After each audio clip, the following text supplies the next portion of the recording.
Sir இப்போ ஒரு single மதராக இருக்கிறாங்க அப்படின்னா இந்த சைல்டு கஸ்டடியை அவங்க எப்படி சார் ஹேண்டில் பண்ணலாம்? பொதுவாக நேச்சுரல் கார்டியனாக வருவாங்க இவங்க. அம்மான்றவங்க வந்து எப்போதுமே அவங்க தான் ஃபஸ்ட்டு அந்த நேச்சுரல் கார்டியனாக வருவாங்க.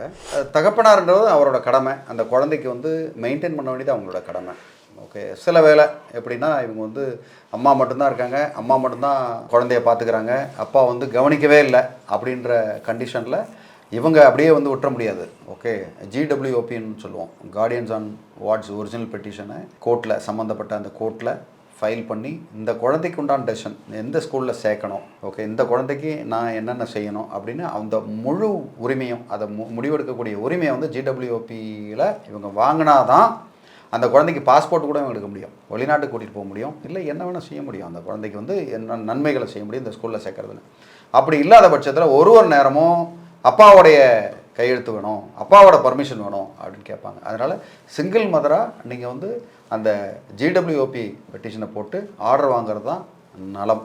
ஓகே, அதை மாதிரி நீங்கள் அதை வாங்கியும் கூட நீங்கள் அப்பா கிட்ட மெயின்டெனன்ஸ் கண்டிப்பாக வாங்கலாம். இப்போ நீங்கள் வந்து பொருளாதார ரீதியாக பின்தங்கி இருக்கீங்க, அந்த குழந்தைய மெயின்டைன் பண்ணுறதுக்கு உங்களால் முடியலனாலும் அதுக்குண்டான பொருளாதார மெயின்டெனன்ஸை கண்டிப்பாக தகப்பனார்கிட்டேருந்து அதை வாங்க முடியும். அதில் எந்த வித டவுட்டும் இல்லை.